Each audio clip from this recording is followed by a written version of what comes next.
Bonjour tout le monde, mon nom c'est Nancy Dupuis, coach certifié en PNL, mentor, peu importe, c'est pas l'importance, le titre ou quoi que ce soit.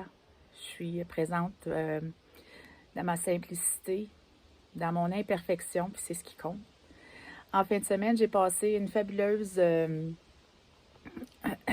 de semaine à l'Académie AZ, Zéro Limite, à Québec, avec des mentors, avec des motivateurs, avec des personnes qui ont passé par où je m'apprête à passer, qui ont fait le chemin. Et là, encore là, je regarde la vidéo, puis je ne sais jamais où regarder pour être sûr que vous avez mes yeux bien centrés. En tout cas, c'est pas grave. Je vais vous conter une anecdote qui s'est passée en fin de semaine qui, mon Dieu Seigneur, wow! Écoutez, on finit notre fin de semaine dimanche soir vers 6h30 à peu près, je dirais 6h30. Moi et ma collègue, on était retour vers la chambre. On est fatigués, là. C'est beaucoup de bagages, beaucoup d'informations. Et c'est notre dernière soirée ensemble. Alors, on se promet un petit souper au restaurant, puis de pouvoir jaser ensemble. Puis parce que le lendemain matin, on prend le train super de bonne heure. Alors, on est sur la marche du retour, puis on est dans un hôtel, le Delta, qui connecte avec le centre des congrès à Québec. Et il y a un passage souterrain. Puis il y a un endroit que c'est tout éclairé. En tout cas, on fait face avec une dame et on est les seuls avec elle. Elle se demande où c'est qu'elle est rendue parce qu'elle s'est perdue et son stationnement pour sa voiture, elle dit S2. Mais on ne vient pas de cette région-là non plus. Alors, ce qu'on s'apprête à faire, c'est qu'on va l'apporter à l'intérieur pour la guider. Mais comme vous savez, chacun, on a notre perception, notre façon de voir les choses, peut-être. Parce que moi et ma collègue, on n'a pas pensé pareil. Ma collègue, elle, était la sauveuse, était prête à partir à la recherche avec la madame de son stationnement, était prête à sortir dans le stationnement, aller trouver sa voiture, tandis que moi, ça faisait comme plutôt, OK, cette dame-là, elle est à la recherche de son stationnement, je sais pas plus, je ne connais pas plus le stationnement. Alors, est-ce que c'est une histoire de vie ou de mort? Non. Oui, je suis dans le service de l'humain. Puis là, je suis en train de me dire, mon Dieu, j'ai de l'air sans cœur, mais du tout.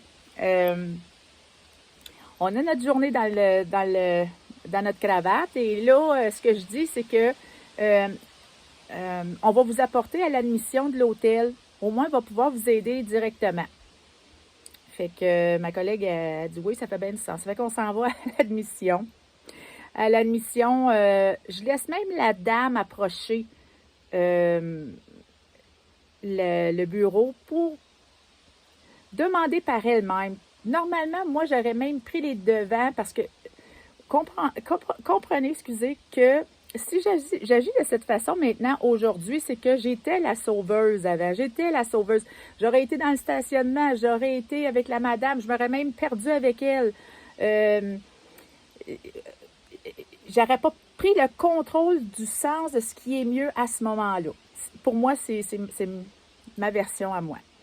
Alors, et même arrivé au bureau, ben j'aurais même pris la parole parce que la madame, elle semblait âgée et j'aurais pris les devants, j'aurais posé les questions, j'aurais même pas laissé la dame parler. Alors là, j'agis pas de cette façon-là maintenant. Alors, arrivé au bureau, je laisse la dame parler et je vois que mon amie est anxieuse et moi, je fais juste dire, écoute, elle s'appelle Linda. Linda, moi, ça s'arrête ici. La dame, elle va avoir l'information, elle va pouvoir aller. Mais je voyais que Linda, elle, ça venait la chercher. Puis moi, ça me fait de la peine parce que moi, je tiens à Linda. Alors, je lui ai dit, écoute, si je vais avec toi, je le fais pour toi. Et c'était pas dans comment je pourrais dire ça, mon Dieu, pour qu'on comprenne, c'était pas,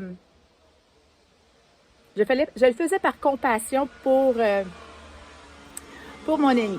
Alors, là, ce qui se passe, c'est que là, ça donne que la dame est même pas dans la bonne hôtel. Le stationnement, il est même pas dans cet hôtel-là. Fait qu'elle sait aucunement où est son auto. Alors, moi, la manière que je raisonne maintenant, c'est que je prends la situation se développe, je la prends où elle est. Je ne l'abandonne pas, la situation, là. Vous comprenez que je la porte au point de ressource où le plus loin je peux l'apporter dans ma perception. Alors, la dame, là, est à l'envers parce que là, elle n'est pas dans le bon hôtel.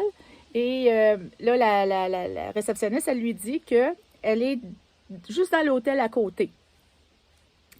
Alors, à ce moment-là, je vois que la réceptionniste, il n'y aura pas personne qui va aller la porter. Bon, là, je prends la situation où elle est en ce moment. Bon, là, je vois que la dame est vraiment affolée. Bon, ben là, je prends encore un autre pas. Je dis, madame, si vous voulez, je vais vous apporter à la porte de l'autre hôtel. À ce moment-là, vous allez être vraiment dans l'hôtel où votre stationnement est. Fait que la dame est reconnaissante. Moi, je suis contente. Encore là, je fais du mieux que je peux à ce moment-là. Alors, on l'apporte à l'hôtel. Alors, rendu à l'hôtel, mon Dieu, je me rappelle plus c'est lequel, peu importe. Rendu à l'hôtel, je la laisse parler. Elle demande au jeune qui est là à la porte, est-ce que mon stationnement serait ici S2? Le jeune garçon, il dit, oui, vous passez par là, madame, vous passez par là, vous passez par là.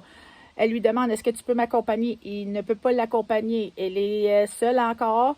Et quand même moi, j'ai de la misère, la complexité de se ramasser dans le stationnement qui est dû, c'est compliqué à comprendre. Alors, je prends la situation où elle est. J'apporte cette dame avec Linda et on apporte cette dame. C'est pas juste moi qui apporte cette dame-là. Mais on s'en va vers les ascenseurs. Et cette dame-là, en marchant, elle me dit qu'elle a écrit un livre. Et moi, ça m'interpelle car j'adore les livres. Alors, je dis, mon Dieu, c'est fun, c'est intéressant. Vous me montrez votre livre si vous en avez un. Elle dit, oui, j'en ai un. Parfait. Puis là, je commence à parler. J'ai posé une question dans la conférence devant 1000 quelques personnes. Et j'ai posé la question parce qu'en ce moment, j'ai des phrases, des mots qui sortent de partout, mon inspiration. Et je posais la question à savoir, parce que je veux être au service de l'humain. C'est pas tout à fait ce que je m'enlignais pour, les phrases, mais je veux dire, elles sont tellement présentes, alors je les accueille et je les partage avec vous. Alors, elle dit, mon Dieu, elle dit, c'est toi qui as posé cette question-là. J'ai dit oui. Elle dit, exactement, je ne me rappelle pas, mais ça veut dire que, écoute, il y avait une raison d'être. Vous imaginez, hein, qu'on se rend compte parce que quand j'ai dit cette question, c'est venu la chercher.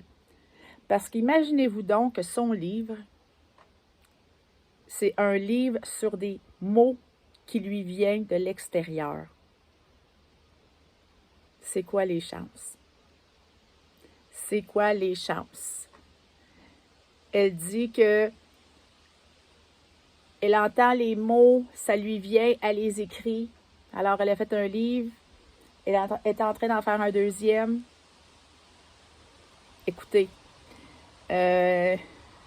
mon amie, je l'ai vu pleurer, on est venu les frissons ses bras.